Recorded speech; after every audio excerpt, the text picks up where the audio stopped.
Hare Krishna, Srila Prabhupada Leelamrita, Chapter 5, The War. Under the circumstances since 1936 up to now, I was simply speculating whether I shall venture this difficult task, and that without any means and capacity.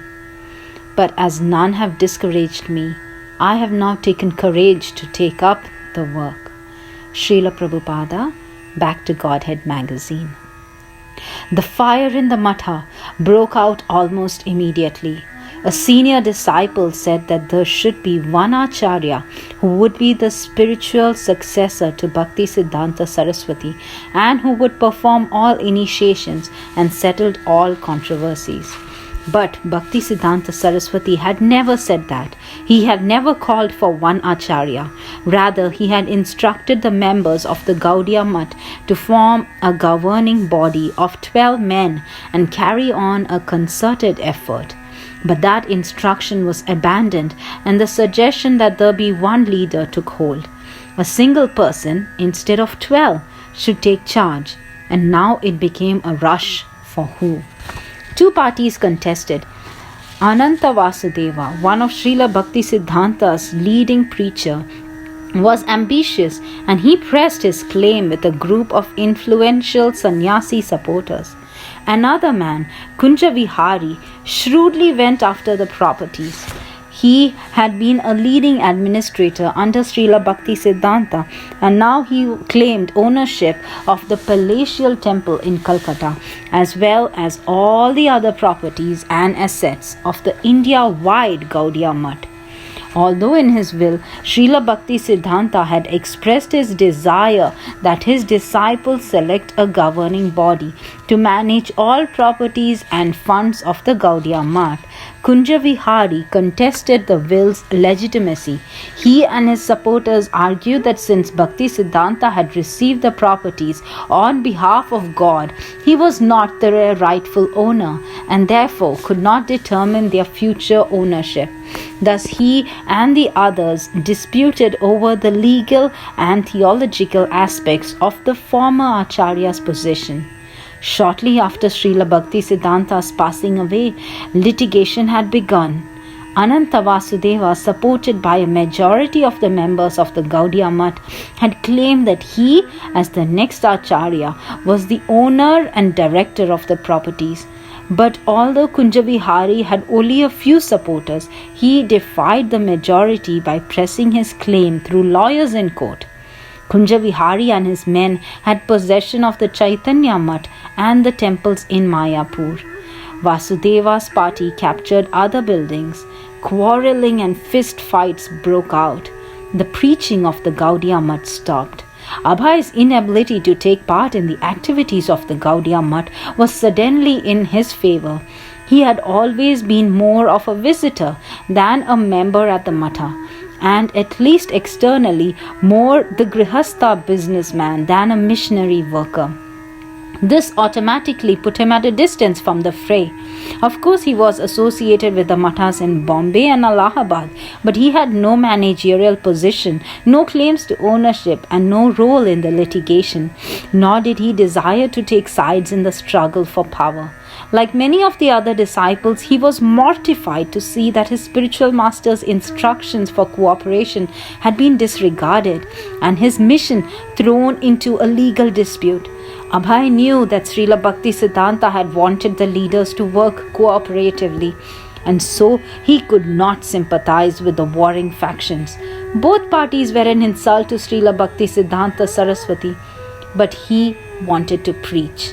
Although becoming a very good English preacher was something he was meditating on more than actively doing, the Gaudiya Math would logically have been the vehicle for his preaching. He had already contributed articles to the Gaudiya Math's publication and had been working with his godbrothers at the Allahabad and Bombay centers. Naturally, he thought of serving his spiritual master in terms of serving within his spiritual master's mission. But the Gaudiya Math, which had always been known for pure, bold preaching of the message of Lord Chaitanya, was now becoming known for embroiled factions. As the Gaudiya Math broke down, he was also affected. Under the present circumstances, how could he carry out his spiritual master's order to preach? Previously, the main obstacle to his preaching had been family commitments, but now the obstacles were compounding. Now he had to wait helplessly for the outcome of the struggle. What would Krishna bring about? 1938. His Bombay business diminishing, Abhay, now 42, moved back to Calcutta with his wife and family and rented a house at 6 Sita Kanta Banerjee Lane. The street was but a narrow lane, lined on either side with 3-story houses. His office was on the first floor, facing the street. The family lived upstairs. He rented the adjoining building, number 7, and on the first floor operated a small chemical laboratory manufacturing distilled water, D's pain liniment, Vimal tonic, Alpa, an injection for boils, and various other medicines. He also utilized a small outbuilding in the rear as part of his lab. Out front he hung a large signboard, Abhay Charan Day and Sons, displaying a picture of a mustached Abhay Charan. Sometimes he would employ 2 or 3 servants to assist him, but mostly he worked alone. And he would deliver his glass jugs of distilled water to agents such as Bengal Company and Gluconet. He printed a brochure advertising D's pain liniment, good for relieving gout, rheumatism, and all pains. And if one wanted to be free of recurring diseases like rheumatism and gout, Abhay's brochure directed that in addition to using D's pain liniment, one refrain from alcohol and all sorts of drinking or intoxicating habits, and food and drink should be very simple and innocent, such as vegetables and milk. The new Calcutta business enjoyed an early success, but Abhay didn't have his heart in it. It was a duty. He had to do it to maintain his family. His new acquaintance in Calcutta found him to be a devotee of God at heart, a businessman, a family man, but more concerned with writing and preaching than with business and family.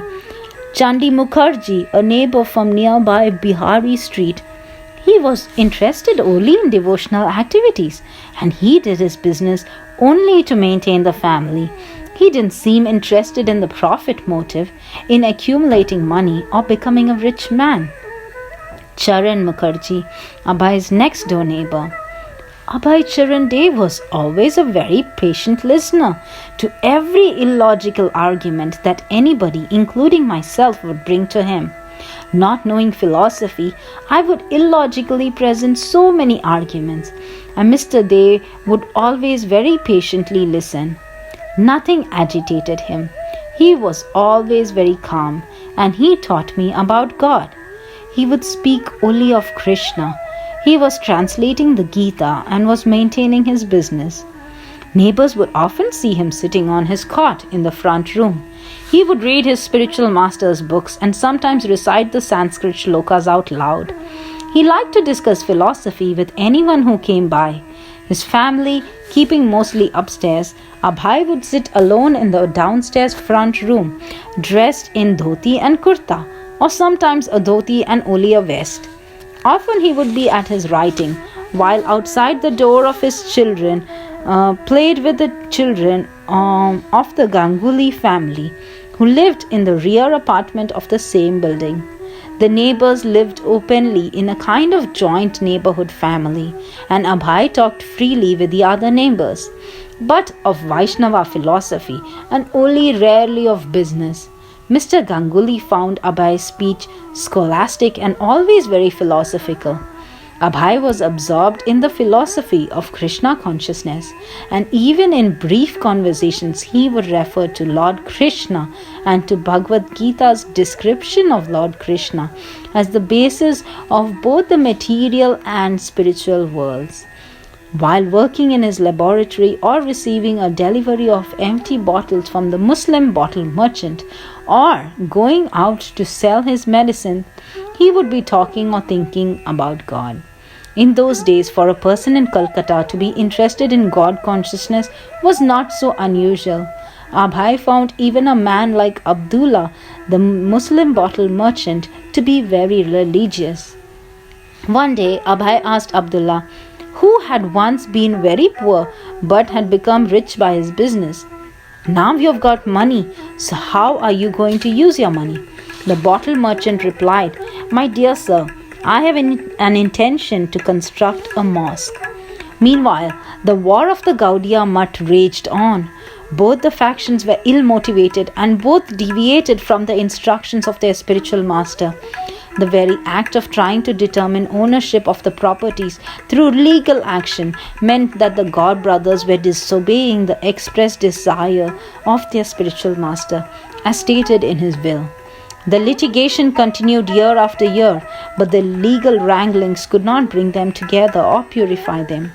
One court ruled in favor of Ananta Vasudeva, but then a higher court awarded 2/3 of the Matha properties to Kunjavihari and 1/3 to Vasudeva.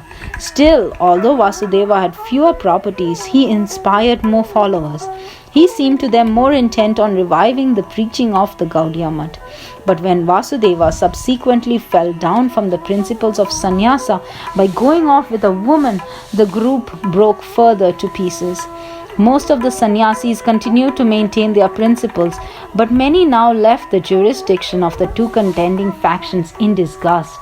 Individuals formed their own ashrams, Gaudiya Mission, Chaitanya Gaudiya Mutt, and others. The unified entity of Gaudiya Mutt as an all-India mission consisting of many temples, several presses, and hundreds of devotees working cooperatively under one leadership ceased to exist.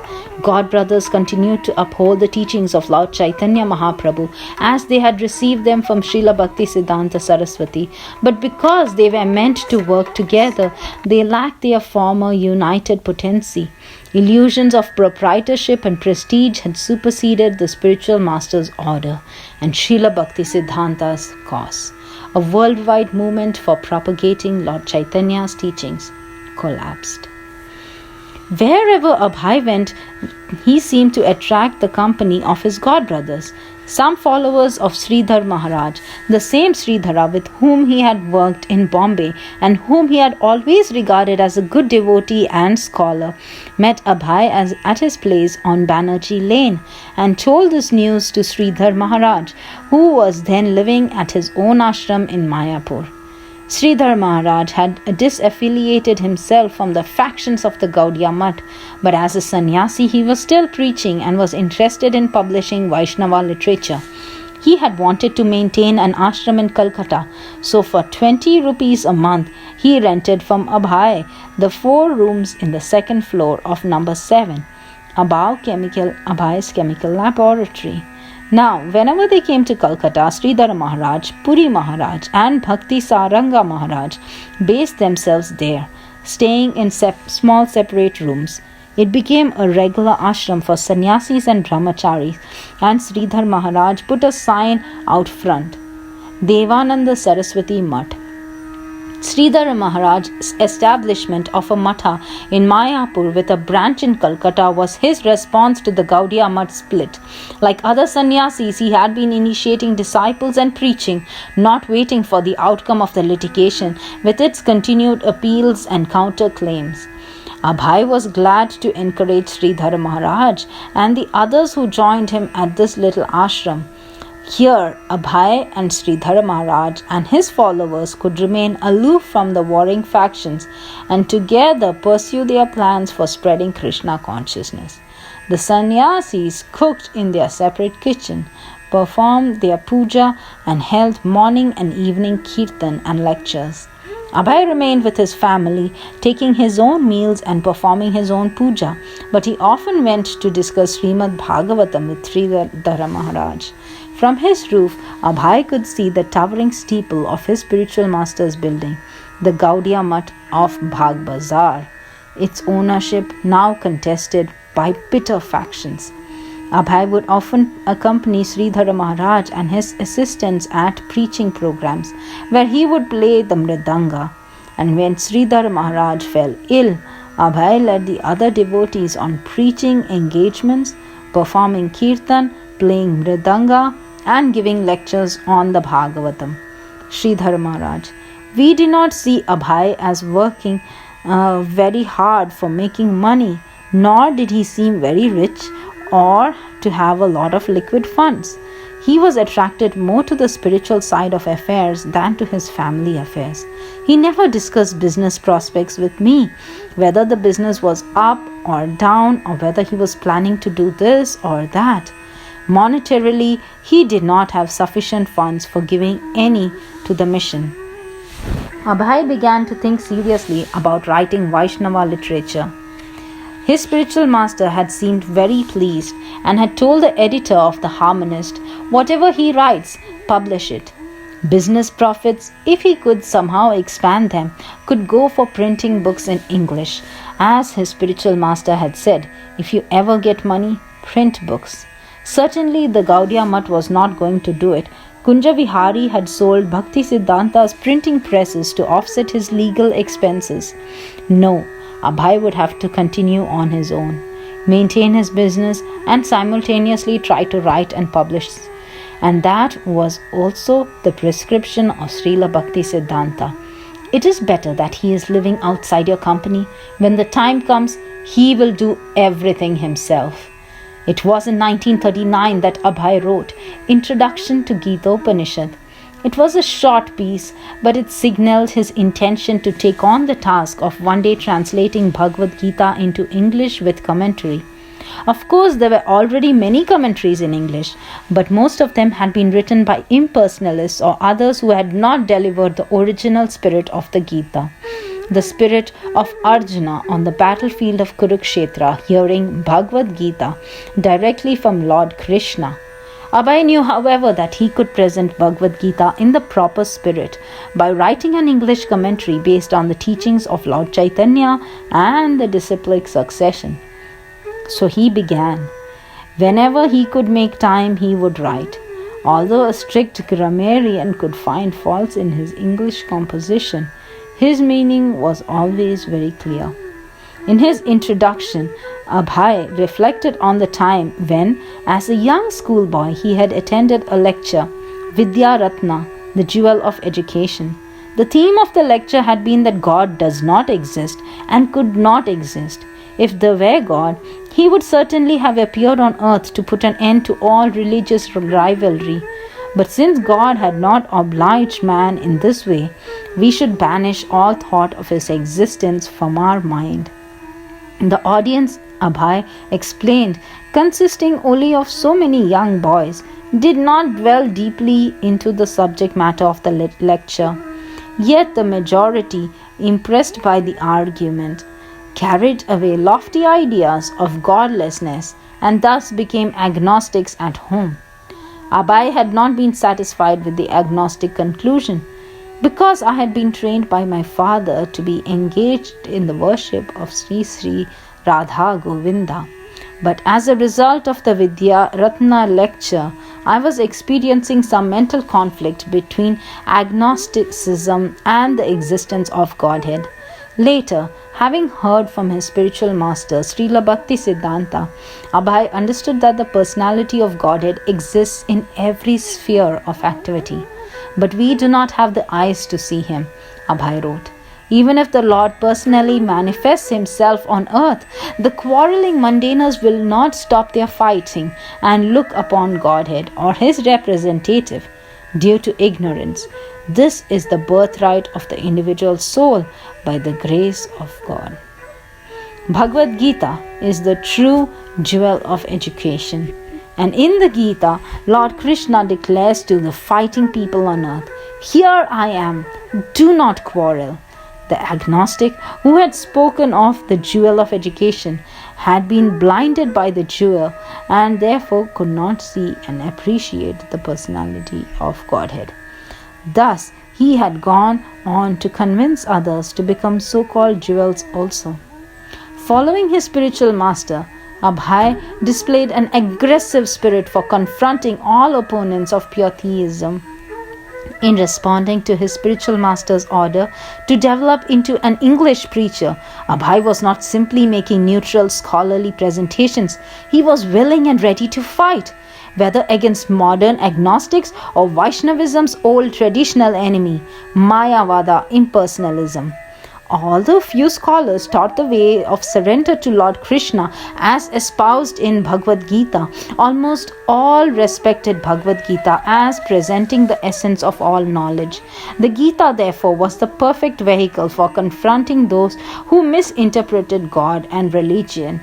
The Gita was a challenge to the agnostics, apotheists, anthropomorphists, impersonalists, henotheists, pantheists, and absolute monists.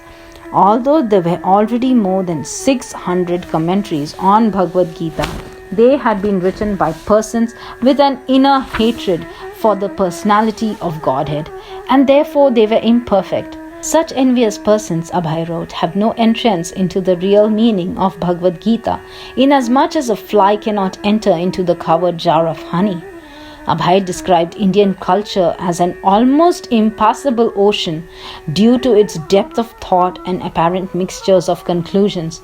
But in this book, Abhay declared, I will establish that Krishna is the absolute personality of Godhead by referring to the available records of scriptures, which are the recorded history of Indian culture and thought. The sannyasis at 7 Banerjee Lane were impressed by the scope of Abhay's thought and intentions, as it was customary to award a title to an especially worthy Vaishnava according to his qualities. Bhakti Saranga Goswami wanted to confer upon Abhay the title Bhakti Siddhanta. Sridhara Maharaj, however, thought it inappropriate to give Abhay the same title as their spiritual master, and had asked that Abhay's title be changed to Bhakti Vedanta. Bhakti meaning devotion, and Vedanta meaning the end of knowledge. Abhay was grateful. The title combined the devotion of religion with the scholarship of the most rigorous philosophy, as passed down by the scholarly followers of Lord Chaitanya. He appreciated the sincere gesture of his god brothers and accepted the title as a further commitment to his spiritual path of preaching Krishna consciousness. Abhay continued regularly associating with Sridhar Maharaj and discussing with him Srimad Bhagavatam. Abhay encouraged him to preach widely, although Sridhar Maharaj was admittedly more the scholar and rather shy about going out and preaching. On several occasions, Abhay tried to convince Sridhar Maharaj to go with him and charge Gandhi and Nehru as to why they weren't following the principles of Bhagavad Gita. Another fruit of the spiritual association at 7 Banerjee Lane was a book called Prapanna Jivanamrita, compiled by Sridhar Maharaj, a collection of verses from various Vaishnava scriptures, including as excerpts from the works of Rupa Goswami. It was divided into 6 chapters, according to the 6 divisions of surrender. Abhay, along with the sannyasis of the Devanand Saraswati Mutt, financed the publication. Thus, it was published as a joint effort by friends. September 3rd, 1939. Lord Linlithgow, Viceroy of India, announced that India was at war with Germany. Thus, England swept India into the war without consulting any Indians. Although independence-minded, India certainly resented such a show of foreign control. There were mixed feelings about the war. India wanted independence, yet she sympathized with the Allied cause against fascism in the West and feared an invasion by Imperial Japan in the East. Since you dislike the British so violently, one author asked a typical New Delhi student of the day, would you want Japan to invade and conquer India? Student: no, but we Indians pray that God may give the British enough strength to stand up under the blows they deserve. Although at the outbreak of the war, India had only 175,000 men in her armed force, the British managed to increase the number of Indian soldiers to 2 million. There was no draft, but the British sent recruiting agents all over India, especially in the Punjab, where military service seemed an attractive offer to the local poor. The Punjabis proved good fighters, whereas Bengalis enlisted as officers, doctors, contractors, and clerks. Indian soldiers were dispatched to battlefields in Egypt, Iraq, Syria, Persia, Malaya, Burma, and Assam. While the British were attempting to mobilize Indians for the war, the Indian nationalist movement, which had continued off and on for more than 20 years, became very active. Members of the Congress Party refused to cooperate with the war efforts and demanded guaranteed independence for India. Some thought that since England had her hands full with Germany, the time was ripe to revolt and gain independence by force. Gandhi's position had been one of unconditional pacifism, and he had opposed the idea of Indians taking up arms, even to defend India. But by 1942, he had become more inimical and had reduced his policy towards the British to a simple, unequivocal "Quit India." Thousands of Indians responded by chanting slogans in the street and even by tearing up the railway lines. Abhai's militant former schoolmate Subhash Chandra Bose fought against the British in his own way. He had approached Hitler in Germany and gotten him to agree that when the Germans captured Indian soldiers, Germany would return them to Bose, who would maintain them in his nationalist army. With this army, Bose planned to return to India and drive the British from Indian soil. But dissatisfied with his progress in Germany, Bose made a similar agreement with the Tojo in Japan, and soon thousands of Gurkhas and Sikhs, the best fighters in the Indian army, had defected from the British army to join Bose's freedom fighters in Singapore. Bose began to prepare his army to invade India from the north. Then in 1943, the British found that the Japanese, who had already taken Burma, were at the doors of India, approaching Bengal. By their tactics known as the denial policy, the British sank many Indian boats carrying food and destroyed large rice crops, fearing that they would fall into the hands of the enemy. This left local Indians starving and without the boats they needed for trade. The famine that ensued was the worst that had hit Bengal in 150 years. The government removed all control of food costs, and those who could not afford to buy at the skyrocketing prices died in the streets of Calcutta. Srila Prabhupada, I have got experience. The government created artificial famine. The war was going on, so Mr. Churchill's policy was to keep the people in scarcity, so they will volunteer to become soldiers. So this policy was executed. Big men, they collected the rice. Rice was selling at 6 rupees per mound. All of a sudden, it came to 50 rupees per mound. I was in the grocer shop purchasing, and all of a sudden the grocer said, No, I am not going to sell anymore. At that moment the price was 6 rupees per mound. So suddenly he was not going to sell. A few hours later I went back to purchase, and the rice had gone up to 50 rupees per mound. The government appointed agents began to purchase the rice and other commodities which are daily necessities. They can offer any price because the currency is in their hands. They can print so-called papers, $100 and pay. A man becomes satisfied thinking, oh, I have $100, but it is a piece of paper. That was the policy. You have no money, no rice. So another avenue is open. Yes, you become a soldier. You get so much money. People out of poverty would go there. I have seen it. No rice was available in the market and people were hungry. They were dying. Abhay managed to purchase just enough for his own family to survive, but he saw the beggar population increase by the hundreds. Month after month, he saw the footpaths and open spaces congested with beggars cooking their food on improvised stoves and sleeping in the open or beneath the trees. He saw starving children rummaging in the dustbins for a morsel of food. From there, it was but a step to fighting with the dogs for a share of the garbage. And this also became a familiar sight in Calcutta streets. The British had little time to spare from their war efforts, and they worked only to save those lives essential for the fight. For the common people, the empire's prescription was uniform and simple: starvation. Srila Prabhupada. One American gentleman was present at that time.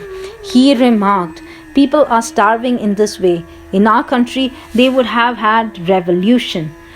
Yes, but the people of India are so trained that in spite of artificial famine, they did not commit theft, stealing others' property.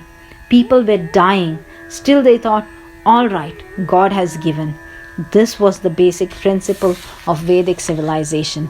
Abhay knew that under the laws of nature there was no scarcity. By God's arrangement, the earth could produce enough food. The trouble was man's greed. There is no scarcity in the world, Srila Bhaktisiddhanta Saraswati had said. The only scarcity is of Krishna consciousness. And this was how Abhay saw the 1943 famine. Now more than ever, that spiritual vision was relevant. Krishna consciousness was the prime necessity.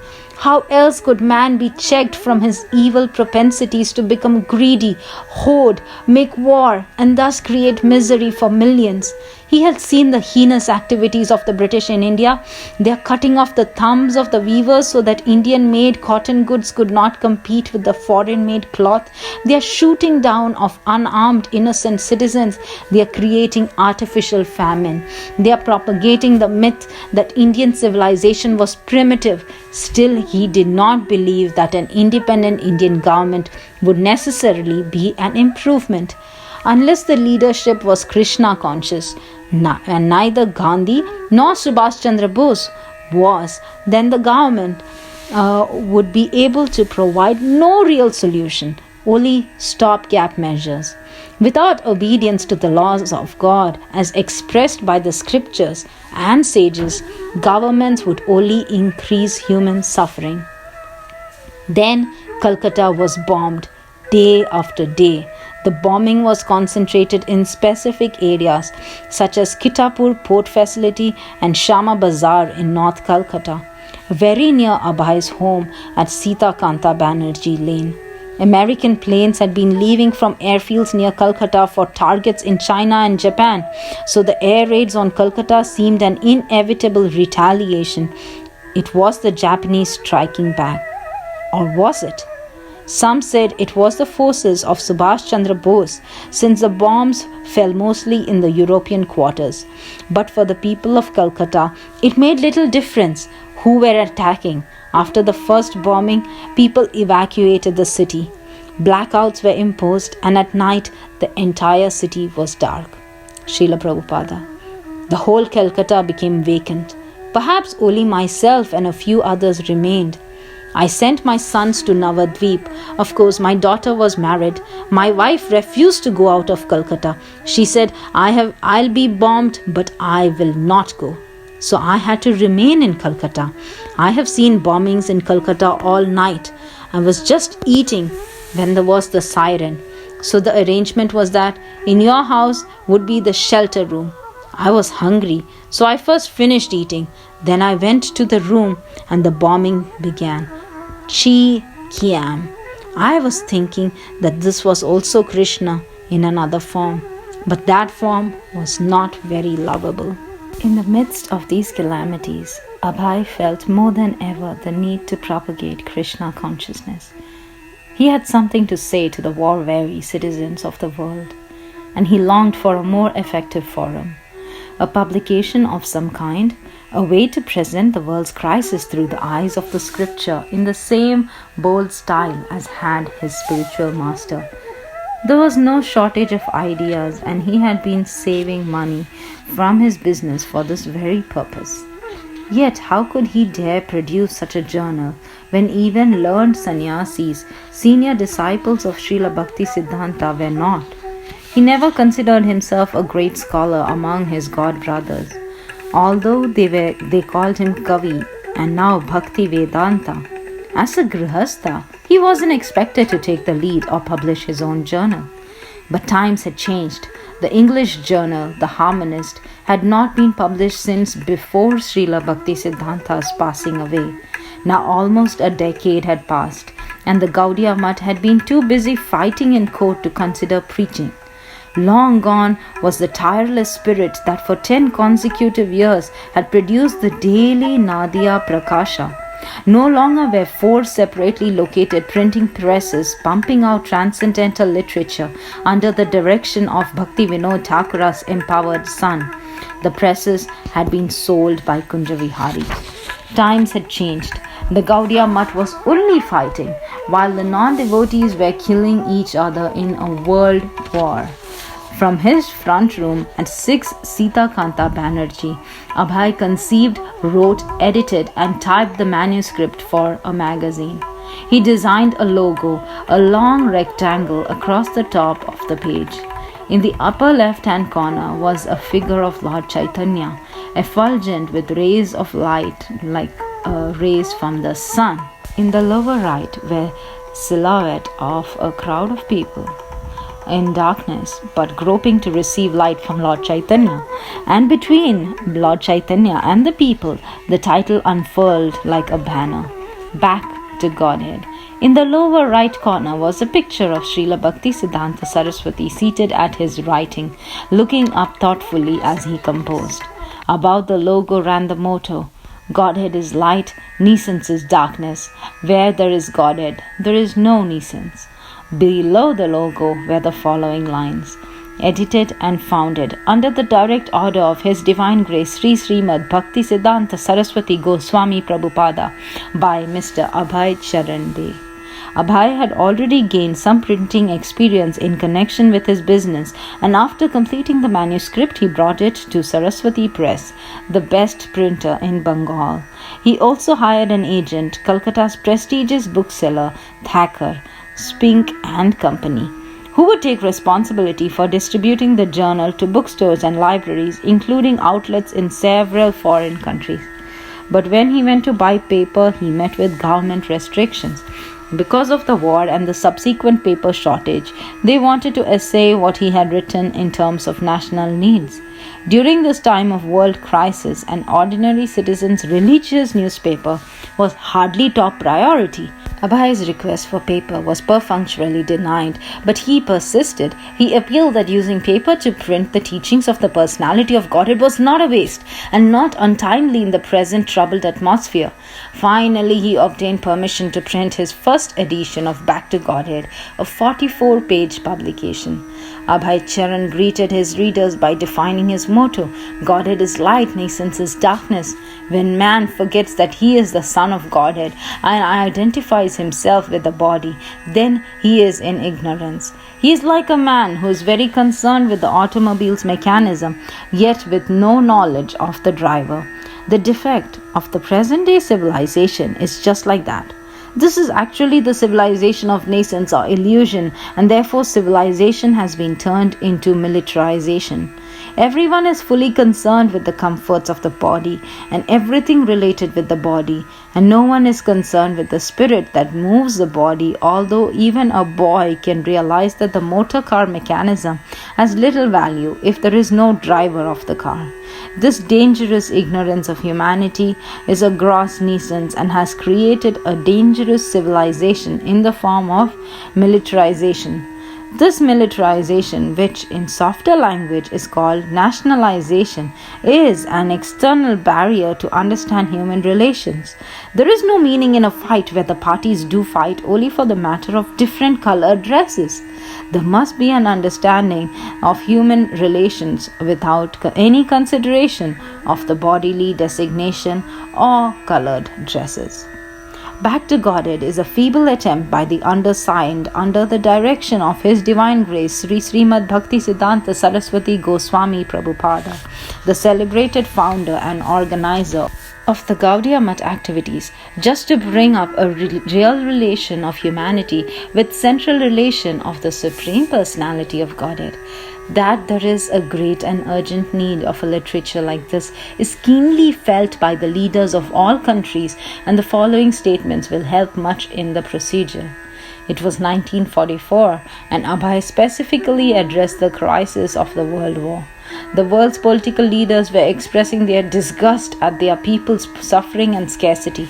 After 4 years of fighting costing millions of lives, the Second World War within 20 years was still scourging the earth. Although the end was in sight, leaders expressed not so much happiness and hope as weariness and uncertainty. Even if this war ended, would there be yet another war?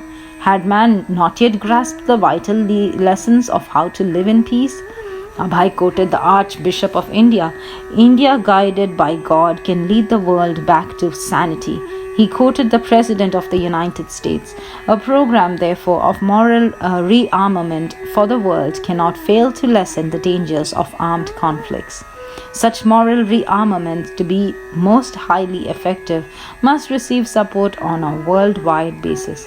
He mentioned former President Herbert Hoover, who had affirmed that the world needs to return to moral and spiritual ideas, and he quoted a resolution by the British House of Commons affirming that spiritual principles are the common heritage of all people and that men and nations urgently need to acknowledge the sovereignty of God.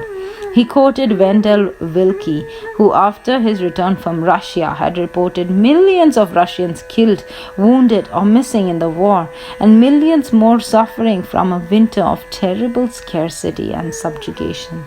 What is true for the Russian people, Abhay wrote, is also true for the other people, and we Indians are feeling the same scarcity, the same want, and the same disgust.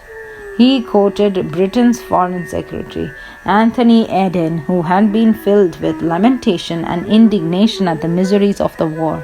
He quoted the Archbishop of Canterbury: in every quarter of earth, men long to be delivered from the curse of war, and to find in a world which has regained its peace, respite from the harshness and bitterness of the world they have known till now.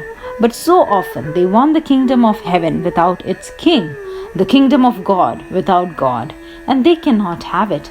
Our resolve must be back to God. We must plan for the future, for peace amongst the nation, and for civil security at home.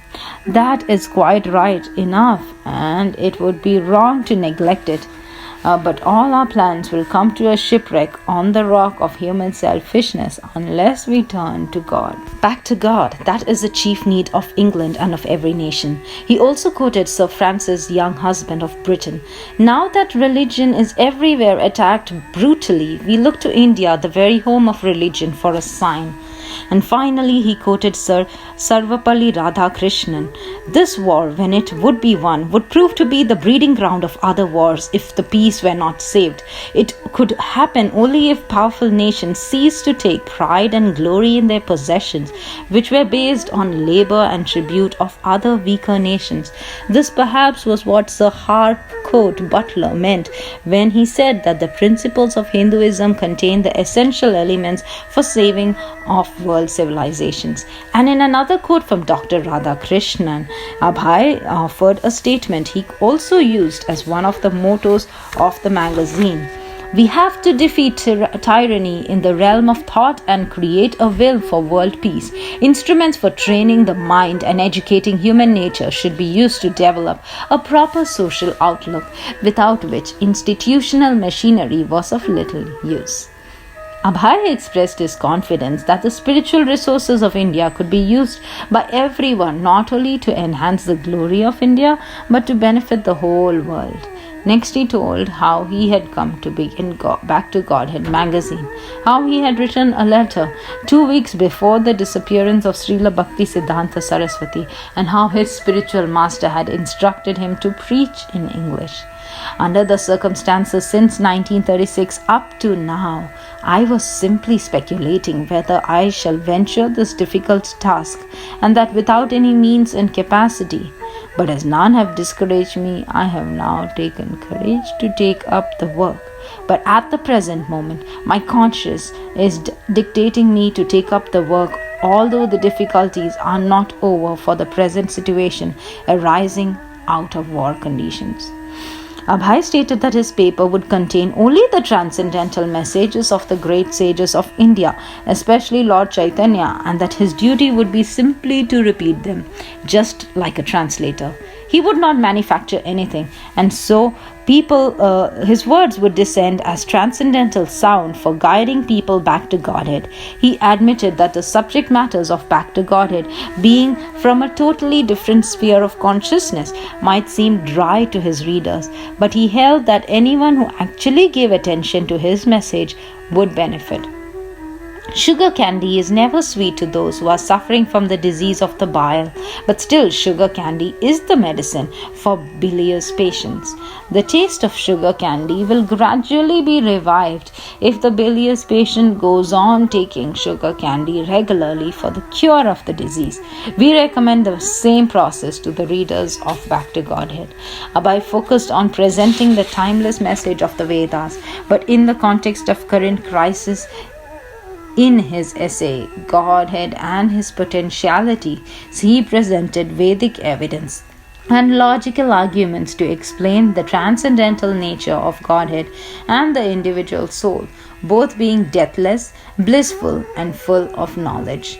Because men have forgotten and neglected their vital connection with God, they can never be satisfied in the material world, which is temporary and beset with unavoidable miseries. As spiritual souls, everyone is eternal by nature, and therefore everyone tries to avoid the onslaught of distresses and dangers which come one after another. But the material body is meant for suffering, ultimately for destruction. The exodus of the residents of Calcutta to other places out of fear of being raided by the Japanese bombs is due to the same tendency of non-destructible existence. But those who are thus going away do not remember that even after going away from Calcutta, saved from the raids of the Japanese bombs, they are unable to protect their bodies as non-destructible in any part of the material universe. When the same bodies will be raided by the bombs of material nature in the form of threefold miseries. The Japanese also, who are threatening the Calcutta people with ruthless airstrikes for increasing their own happiness by possession of land, do not know that their happiness is also temporary and destructible, as they have repeatedly experienced in their own fatherland. The living beings, on the other hand, who are designed to be killed, are by nature eternal, impenetrable, invisible, etc. All those living entities who are threatened to be killed, as well as those who are threatening to conquer, are all alike in the grip of the Maya potency and are therefore in the darkness. Abhay wrote that never by their own devices could men escape the conditions of destruction. So many world leaders were seeking relief from the war, but all were useless because their attempts for peace were within the material conception of life. Their attempts were like attempts to alleviate darkness with darkness, but darkness can be removed only by light. Without light, any amount of speculation of the human mind, which is also a creation of the material nature, can never restore the living entities to permanent happiness. In that darkness, any method of bringing peace in the world can bring only temporary relief or distress. As we can see from all creations of the external potency, in the darkness, non-violence is as much useless as violence, while in the light, there is no need of violence or non-violence. Abhay did not deal exclusively with the war. In Theosophy Ends in Vaishnavism, he criticized the shortcomings of the fashionable ideas of theosophy which the followers of Madame Blavatsky had popularized in India. In congregational chanting, he upheld the scriptural predictions that the Sankirtan movement of Lord Chaitanya would spread to every town and village on the surface of the earth. From this foretelling, we can hope that the cult of Sankirtan will take very shortly a universal form of religious movement, and this universal religion, wherein there is no harm in chanting the name of the Lord, nor is there any question of quarrel, will continue for years, as we can know from the pages of authoritative scriptures. The central theme of Back to Godhead was clearly the order of Bhakti Siddhanta Saraswati in its cover with its picture of a thoughtful Srila Bhakti Siddhanta, in its dedication, in its statement of the magazine's purpose, in its handling of issues, its analysis of theosophy, its prediction of the spread of Sankirtana. In its every aspect, the theme of Back to Godhead was the order of Srila Bhakti Siddhanta Saraswati. There were also 4 shorter essays by other contributors, including Bhakti Saranga Goswami. An advertisement on the back cover highlighted Gita Upanishad by Abhay Charan De, editor and founder, Back to Godhead. In 3 parts, 1,200 pages, royal size, first-class Morocco binding. An elaborate exposition of the world-famous Hindu philosophy, the Bhagavad Gita, in its true scientific theistic interpretations by the chain of disciplic succession from Sri Krishna, Brahma, Narada, Vyasa, Madhava, Madhavendra Puri, Ishvara, Lord Chaitanya, Rupa Goswami, Jiva Goswami, Krishna Das, Narottama, Vishwanath, Valadeva, Jagannath, Thakur Bhakti Vinod, Gaur Kishore, Thakur Siddhanta Saraswati, down to the author, with numerous illustrations in color and plain from many authentic scriptures, to be published shortly. Customers book in advance. Price, India, rupees 18. Foreign £1 10 shillings. And a second major work, Lord Chaitanya, in 2 parts totaling 1,000 pages. Neither of these manuscripts was actually near completion, but Abhay was expressing his eagerness to undertake such large works on behalf of his spiritual master. In attempting to print the second issue of Back to Godhead, Abhay encountered the same difficulty as before. Twice he requested permission to purchase newsprint, and twice the government denied his request. Paper was restricted on account of the war. On July 10, 1944, Abhay wrote a third letter. With due respect, I beg to submit that under the instruction of His Divine Grace, Sri Srimad Bhakti Siddhanta Saraswati Maharaj, the spiritual head of the Gaudiya Vaishnavas, I had to start a paper under the caption Back to Godhead. The very name will suggest the intention of starting such a paper in the midst of heavy turmoil through which the world is now passing. A copy of the same booklet is sent herewith for your kind perusal. In that booklet you shall find strong world opinions, even by many reputed politicians all over the world, in favor of such a movement to bring back the world into sanity by training the mind and educating human nature for the unshaking spiritual plane, considering to be the supreme need of humankind. I hope you will kindly go through the papers by making some time, and I may draw your attention specially to the introductory portion. Abhay also remarked that the editorial board of Back to Godhead felt that there was not so much a scarcity of paper as a scarcity of education. Taking the opportunity to preach, Abhay explained that although the ultimate supplier was the personality of Godhead, godless men consider themselves the proprietor of all things. Catastrophe that is now in vogue in the present war of supremacy is guided by this false sense of proprietorship, and therefore there is need of making propaganda amongst all human beings in order to bring them back to the sense of the ultimate proprietorship of Godhead. Abhay conceded that there might indeed be a paper shortage in India, but in ancient times, he wrote, enlightened Indians had regularly sacrificed tons of valuable ghee and grains in the fire during religious sacrifices, and in those times there had not been any scarcity. People now, however, having abandoned all sacrifices to the Supreme Lord, were producing only scarcity. Can we not therefore sacrifice a few reams of paper in the midst of many wastages?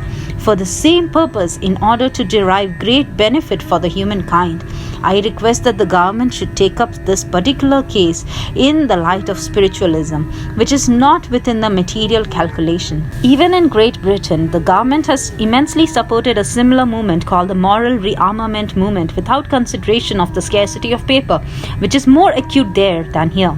Let there be a page, only if not more, for the publication of Back to Godhead, for which we do not mind.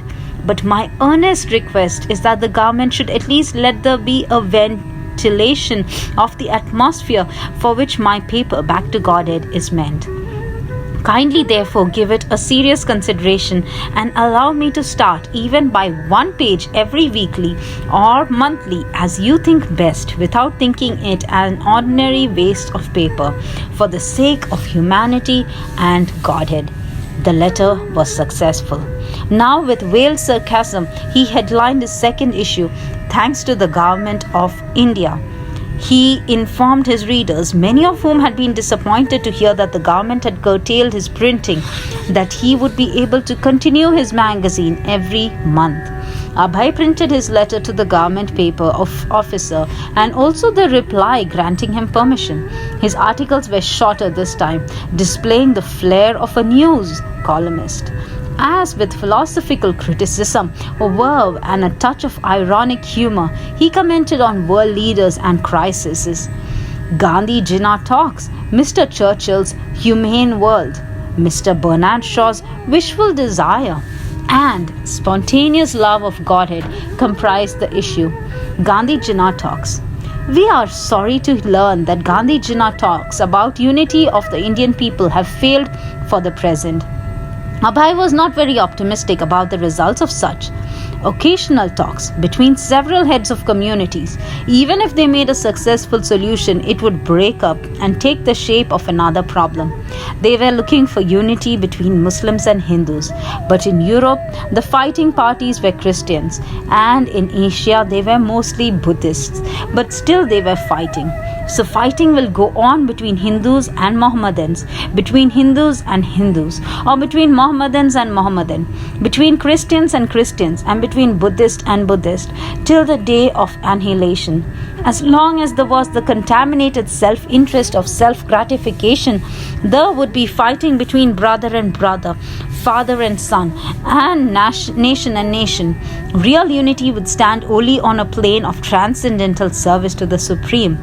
Mahatma Gandhi, Abhay wrote, is far above ordinary human being, and we have all respects for him. But Abhay advised Gandhi to give up his activities on the material plane and rise to the transcendental plane of the spirit.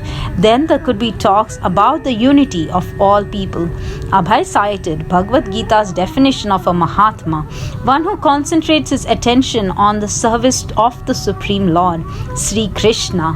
He requested Mahatma Gandhi to adhere to the teachings of the Bhagavad Gita and preach its message of surrender to the Supreme Personality of Godhead, Sri Krishna. In this way, Mahatma Gandhi, through his influential position in the world, could bring about universal relief simply by preaching the message of Bhagavad Gita. Mr. Churchill's Humane World. We are pleased to find that leaders of world politics such as Mr. Churchill have nowadays begun to think of a humane world and trying to get rid of the terrible national frenzy of hate. The frenzy of hatred is another side of the frenzy of love. The frenzy of love of Hitler's own countrymen has produced the concomitant frenzy of hatred for others, and the present war is the result of such dual side of a frenzy called love and hatred. So when we wish to get rid of the frenzy of hate, we must be prepared to get rid of the frenzy of so-called love. This position of equilibrium, free from love and hatred, is attained only when men are sufficiently educated. Until men were educated to see the soul within the body, the dual frenzy of love and hate would continue, and a humane world would not be possible. This introspection, Abhay concluded, is easily attained by the service of Godhead. So, Mr. Churchill's humane world implies that we must go back to Godhead. Mr. Bernard Shaw's Wishful Desire. Mr. Bernard Shaw had congratulated Mahatma Gandhi on the occasion of the latter's 76th birthday in the following words. I can only wish this were Mr. Gandhi's 35th birthday instead of his 76th. We heartily join with Mr. Shaw in his attempt to subtract 41 years from the present age of Mahatma Gandhi. But death does not respect our wishful desire. Neither Mr. Shaw, nor Mahatma Gandhi, nor any other great personality had ever been able to solve the problem of death. The leaders of nations have opened many factories for manufacturing weapons for the art of killing. But none has opened a factory to manufacture weapons for protecting man from the cruel hands of death, although our wishful desire is always not to die. Men were preoccupied with the problem of how to get bread, although this problem was actually solved by nature. Man should try to solve the problem of death. Bhagavad Gita tells that the problem of death can be solved, although death is everywhere in the material world. One who attains to me, says Krishna, never has to take his birth again in the material world. There is a spiritual world, non-destructible, and one who goes there does not come back to the region of death. Why should the leaders of nations cling to the planet of their birth where death is inevitable? Abhay concluded, "We wish that in their ripe old age, Mr. Shaw and Mahatma Gandhi will make a combined effort to educate men to learn how to go back to Godhead, back home." After 2 issues of Back to Godhead, Abhay had to stop. Printing was costly, but he kept writing regularly, working at Gitopanishad, turning out new articles and philosophical purports on the scriptures, even in the same book in which he wrote his pharmaceutical formulas. One night, Abhay had an unusual dream. Srila Bhaktisiddhanta appeared before him, beckoning. He was asking Abhay to leave home and take sannyasa. Abhay awoke in an intensely emotional state. How horrible, he thought. He knew it was not an ordinary dream, yet the request seemed so different and unlikely. Take sannyas? At least it was not something he could do immediately. Now he had to improve the business, and with the profits he would print books. He went on with his duties, but remained shaken by the dream. In 1945, the war over and India still in turmoil under British rule, Abhay saw a good opportunity to make his business more successful. In Lucknow, 600 miles from Calcutta, he rented a building and opened his own factory, Abhay Charan Dey and Sons. It was a major investment requiring 40,000 rupees to start, and he began on a larger scale than ever before. Also, according to law, to ensure that he was not dealing in the black market or misusing chemicals, he had to employ 3 government inspectors. Yet, despite a high overhead, he established a good market and his products were in demand. He closed his small operation in Calcutta and concentrated on the Lucknow business. Although the building was known locally to be haunted by ghosts, Abhay had not been deterred.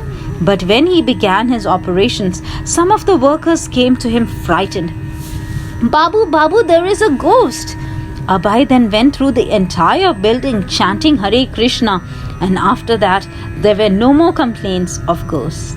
On November 13th, Abhay wrote to his servant Gauranga, mentioning some of his difficulties in Lucknow and asking him to come there to help. In this letter, Abhay spoke bitterly of his wife Radharani and children. "Gauranga Prabhu, please accept my obeisances. I received your letter dated 7th. Due to lack of time, I could not reply in time. I stay here alone with some servants. If I leave now, then I have to close everything down.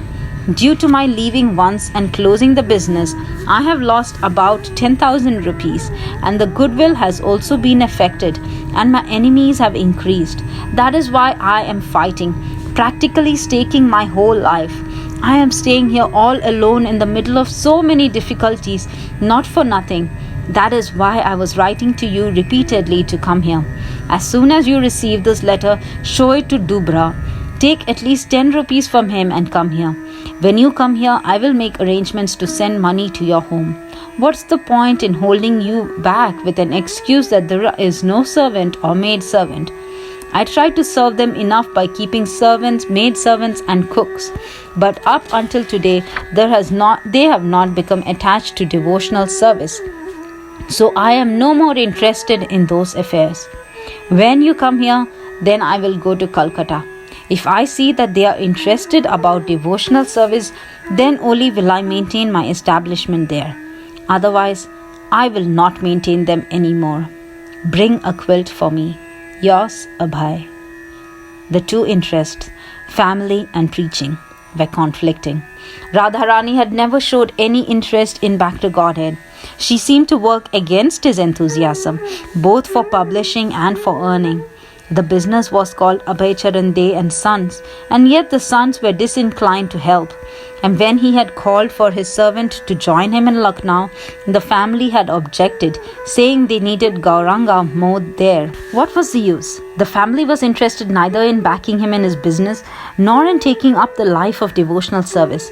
And since his business was primarily an outcome of his family life, he resented that he had to give it so much of his energy. It was the old economic law by Marshall that he had learned in college. Without family affection, a man's economic impetus is weakened. Of course, there could be a compatible balance between family service and devotional service. Bhaktivinoda Thakur had described two simultaneous obligations, bodily and spiritual. Social status, mental development, cleanliness, nourishment, and the struggle for existence were all bodily obligations. The activities of devotional service to Krishna were spiritual, and the two should parallel one another. In Bhaktivinoda Thakur's life, his family was a source of spiritual encouragement, and he used his social position to advance his preaching. But Abhay's experience had been different. The two paths seemed to be at war, each threatening the other's existence. He felt himself operating somewhat like the materialists he had criticized in his writings, absorbed in the struggle for existence with insufficient time for self-realization. Although his family made more and more demands of him, he was feeling less inclined to work for them and more inclined to preach Krishna consciousness. It was a predicament. He could only push on diligently, support his family, expand his business, and hope for a great success so that he could revive his publishing. But the Lucknow factory seemed almost beyond his means. He had purposely begun on a large scale with the aim of making a larger profit. But monthly expenses were high. He had fallen behind in his rent, and now he was involved in a court case with the landlord. Although he was visiting Calcutta regularly and shipping raw materials from Calcutta to Lucknow daily, he always found his family members in Calcutta uncooperative. His servant, Gauranga, was also reluctant to work as Abhay required and was thinking of going back to live with his family. Abhay again wrote to Gauranga on the 23rd, offering my humble obeisances at the feet of the Vaishnava. Gauranga Prabhu, I have received your postcard dated 18/11/45 and got all the informations. There is no need to come here just for a month after spending the money and then going back. For the present, take 25 rupees from Dubra and go home. Write a letter to me after your arrival. Then I will send the rest of your money in 1 or 2 installments by money order. Then from there, you let me know when you can come here. I have started my work here in a fairly big scale. You have seen that with your own eyes. So if there is no income, who will spend for a court interrogation? Everything is on my head. The brother and sons are just eating and sleeping like a bunch of females and breaking the axe on my head. You go home as soon as you get the money and try to come back as soon as possible. Yours, Sir Abhay Charan De. Krishna.